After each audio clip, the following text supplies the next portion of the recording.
The judicial branch. The role of the judicial branch is extensive. They interpret and define law.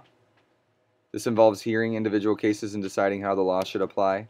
As well as, remember, federalism. There are federal courts for federal law and state courts for state laws. That is federalism, the division between federal and state. Where do the courts' jurisdiction come from? Article 3 of the Constitution creates one Supreme Court and such inferior courts that Congress creates. Article 3 of the Constitution. Thus, Congress creates the system underneath the Supreme Court. The three major steps in the federal system: there's district courts, Court of Appeals, and the Supreme Court. Now let's take a look at how many courts and judges there are. At the district level, there are 91 courts with one judge each. At the Court of Appeals, there are 12 with 3 judges each. And at the Supreme Court level, there is 1, and there are 9 of them today. Jurisdiction is the authority of a court to hear, try, and decide on a case. There are 4 types. Exclusive jurisdiction means only the federal court has the authority to hear it. State court cannot. Concurrent jurisdiction means federal or state court could hear it. Original jurisdiction means the court is the first one to hear a case, the lower courts. And appellate jurisdiction is the court can only hear a case on appeal after it has already been through the district court. The U.S. district courts have original jurisdiction, and the Court of Appeals has appellate jurisdiction. But the Supreme Court has both. Obviously, they are the most powerful court in the world, or in the United States. Appointment of judges. President Obama nominates someone to become a judge, and then the Senate majority confirms them. And remember, the Senate is very important in this process. And they serve for life. That is imperative, you know that. Why life terms, though? Founding fathers wanted an independent judiciary, and the district court is the principal trial court in the system. First trial for the vast majority of federal cases start at the district court. There are 94 districts divided geographically, and they both hear criminal and civil cases. The process of a criminal case means the U.S. attorney gathers up all the evidence against you, presents it to a grand jury, which is composed of 16 to 23 people who decide whether there is enough evidence to indict you. And if they vote to indict you, your trial begins with a new jury.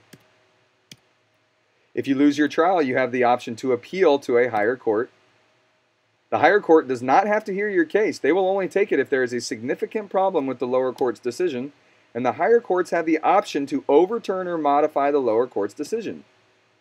But we have the Supreme Court, which is the court of last resort. It's the highest court in the country and has power of judicial review over other courts. Judicial review is the power to declare acts of government unconstitutional, thus eliminating them. And this comes from the case of Marbury v. Madison. Very important judicial review Supreme Court case. Marbury v. Madison was John Adams has just lost to Jefferson in the election of 1800. To preserve his legacy, Adams has Federalists in Congress create loads of new judgeships. Adams appoints Federalist Party members to all the new positions. Jefferson was very upset at this and ordered Madison not to deliver the commissions. Marbury, who was to be a judge, sued Madison. So here's the decision. They created the Judiciary Act of 1789, which gave the Supreme Court original jurisdiction in disputes about judgeships. Article 3 of the Constitution gives Supreme Court appellate jurisdiction in those cases. And therefore, the Judiciary Act of 1789 and Marbury's lawsuits are unconstitutional. First time Supreme Court struck down an act of government as unconstitutional. So, another route to Supreme Court, through the Superior Court and the Arizona Court of Appeals and the Arizona Supreme Court. This is an example of an Arizona-based PowerPoint. And then the Arizona Supreme Court acts as the Supreme Court in their state. How can a case reach the Supreme Court? Court will issue a writ of certiorari, which is an acceptance of the case if 4 of the 9 judges wish to hear it, which is called the rule of 4. Or a court will issue a certificate if a lower court just says they don't want to hear it.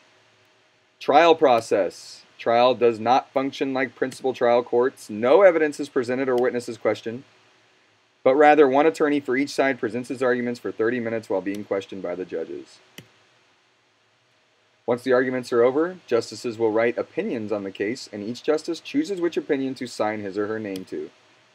The final decision is the majority, signed by at least 5, which becomes precedent for how future similar cases should be decided.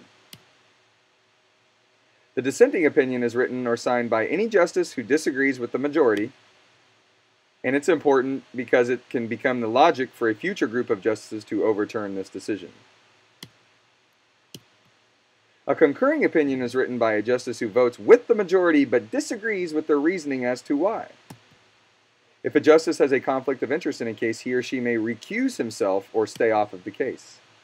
Most important historical cases are Marbury v. Madison, which established precedent of judicial review in 1804, McCulloch v. Maryland in 1819, which allowed Congress to use implied powers under necessary and proper clause, the Gibbons v. Ogden in 1824, which allowed Congress to regulate all commercial interactions under the Commerce Clause, Dred Scott v. Sanford in 1857, which meant people of African descent imported into the U.S. were not and could never be considered citizens. This pushed the U.S. closer to civil war due to the outcry after the case. Plessy v. Ferguson said segregation was constitution as long as both races had equal facilities, separate but equal, which doesn't make any sense. And Brown v. Board of Education, which overturned Plessy's decision on the grounds that separate is inherently unequal, right? Our current Supreme Court justices are Chief Justice John Roberts, appointed by Bush in 2005, 55 years old, and he is a conservative. Antonin Scalia, who was appointed by Reagan in 86, 74, and he is a strong conservative. We have Anthony Kennedy, who was appointed by Reagan in 1988. He is 73, and he usually votes conservative, but he's the swing vote. He can go either way, right? We have Clarence Thomas, appointed by Bush in 91, who's 61. Strong conservative, so we see a lot of conservatives right now. Ruth Bader Ginsburg, who was appointed by Clinton in 93, so she might possibly be a liberal. 77 and a strong liberal. Remember, Clinton was a liberal. He appointed her. Stephen Breyer, appointed by Clinton, probably a liberal, right? He's 71 and appointed by Clinton. He is a liberal. You can see the pattern here. Samuel Alito, who was appointed by Bush, so we could probably guess that he is a conservative. He is 60, and oh, wow, he is a conservative. He was appointed by Bush, who was a Republican. We have Sonia Sotomayor, who was appointed by Obama in 2009, so we can possibly say that she is a liberal. She's 55, and whoa, she's a strong liberal, appointed by Obama. Can you see the correlation between who is the president and who they appoint as their Supreme Court justice?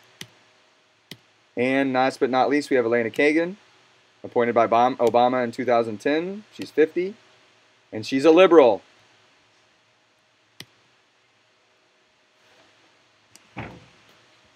This concludes the Judicial Branch podcast.